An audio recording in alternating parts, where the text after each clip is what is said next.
नमस्ते दोस्तों। आज हम पढ़ेंगे भारतीय संविधान के भाग।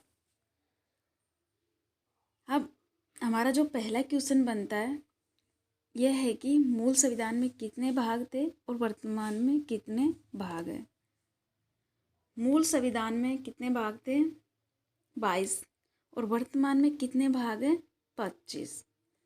अब हम 1 से लेके 25 तक प्रत्येक भाग को पढ़ेंगे और मैं आपको यह भी बताऊंगी कि कौन सा भाग इम्पोर्टेंट है जो आपको जरूर ही याद रखना है।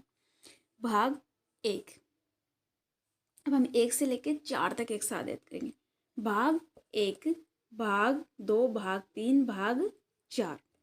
भाग 1 में क्या है? संघ व उसका राज्य क्षेत्र।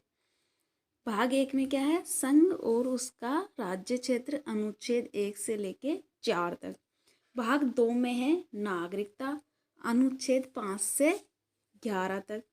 भाग 3 बहुत इंपॉर्टेंट है, मौलिक अधिकार, हमारे फंडामेंटल राइट्स, अनुच्छेद 12 से 35 तक। भाग 4 भी बहुत इंपॉर्टेंट है, जो आयरलैंड के संविधान से लिए गए हैं, नीति निर्देशक तत्व, अनुच्छेद 36 से 51 तक। और भाग 4 का यह भी बहुत इंपॉर्टेंट है। भाग 4 का जोड़ा गया हमारे संविधान में 42वें संविधान संशोधन के तहत।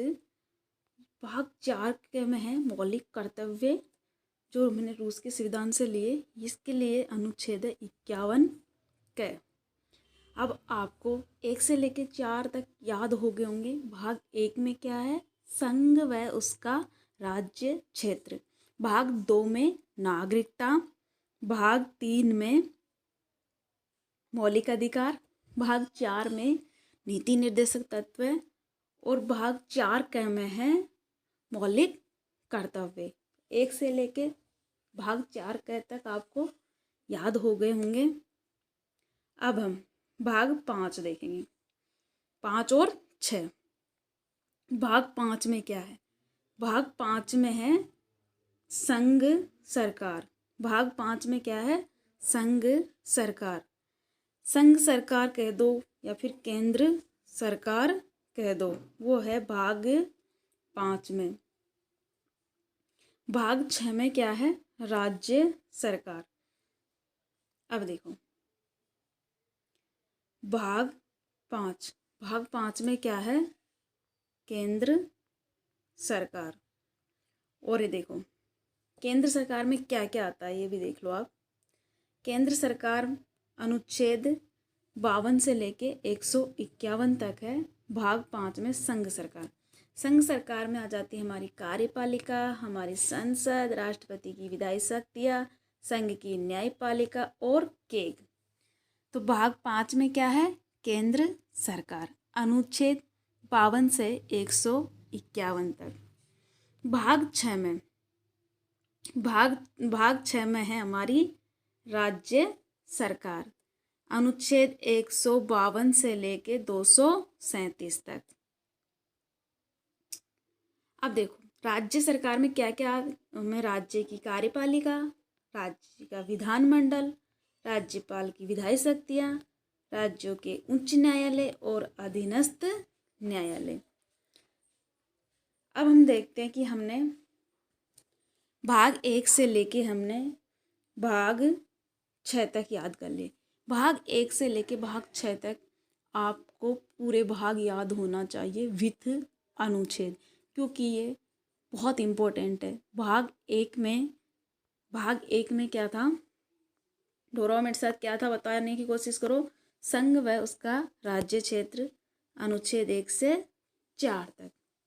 फिर भाग 2 में क्या था? भाग 2 में थी नागरिकता, अनुच्छेद 5 से 11 तक।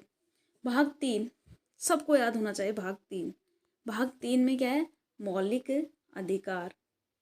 मौलिक अधिकार 12 से लेके 35 तक। भाग 4 में क्या है? भाग 4 में नीति निर्देशक तत्व। और भाग 4 क में क्या थे? मौलिक कर्तव्य। अब भाग 5 की बात आती है, तो भाग 5 में क्या था बताइए? भाग 5 में थी हमारी केंद्र सरकार। अनुच्छेद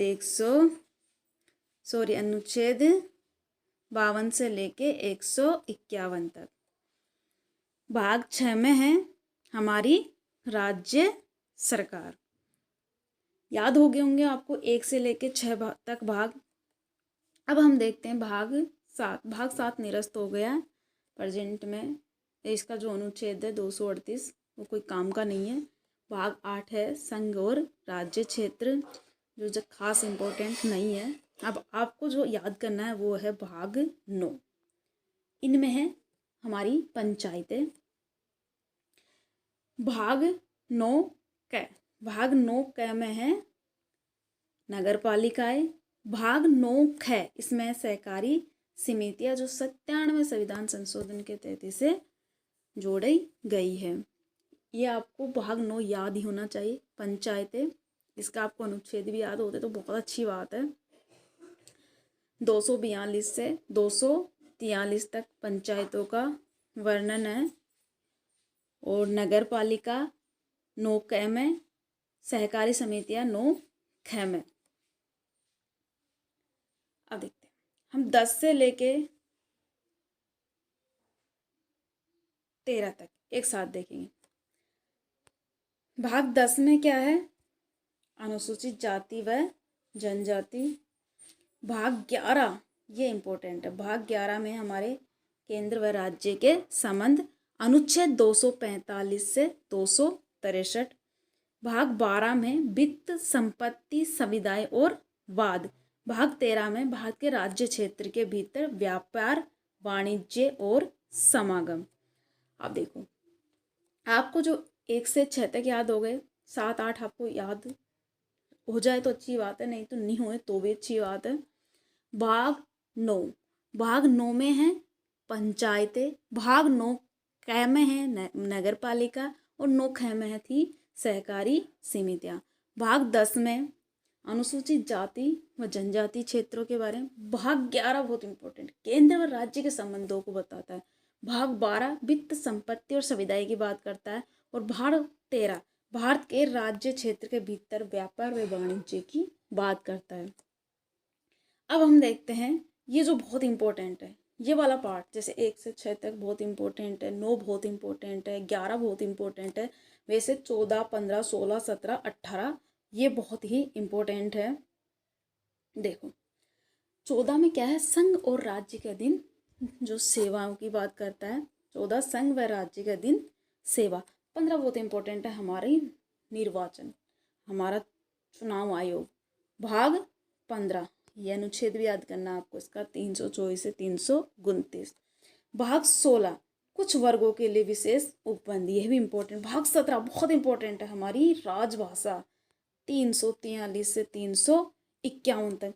भाग 18 ये बहुत ही इम्पोर्टेंट है, आपातकालीन उपबंध, अनुच्छेद 352 से लेके 360 तक। ठीक है। भाग 14 संघ व राज्य के अधीन सेवाओं की बात करता है। भाग 14 किसकी बात करता है?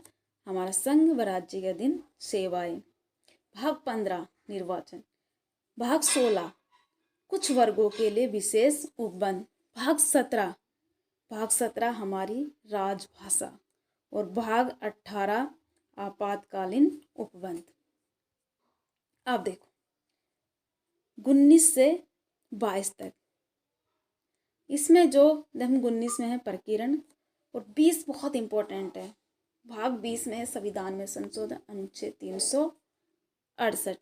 21 अस्थायी, संक्रमणशील और विशेष उपबंध। 22 में संक्षिप्त और प्रारंभ। अब मैंने आपको सारे जो इम्पोर्टेंट है, जो आपको याद होने चाहिए, वो मैंने बता दिए। एक बार और फिर मैं आपको बताने की कोशिश करती हूँ कि आपको ये तो याद होना चाहिए। भाग 1 से लेके 6, भाग 9, भाग 11, भाग 14 से लेके 18 और भाग 20, ये आपको बिल्कुल ही याद होना चाहिए। भाग 1 में संघ व उसका राज्य क्षेत्र था। भाग 2 में क्या था? नागरिकता। भाग 3 में क्या था? मौलिक अधिकार। भाग 4 में नीति निर्देशक तत्व। भाग 4 क में मूल कर्तव्य। भाग 5 में क्या था? केंद्र सरकार। भाग 6 में राज्य सरकार। भाग 9 में पंचायतें। 9 का क में नगर पालिका। 9 ख में सहकारी समितियाँ। 11 में केंद्र राज्य संबंध। 15 में निर्वाचन आयोग। 16 में कुछ विशेष वर्गों के लिए उपबंध। और 17 में थी हमारी राजभाषा। 18 में हमारे आपातकालीन उपबंध और 20 में है संविधान संशोधन। आशा करती हूँ आपको सब याद हो गए होंगे। Thank you.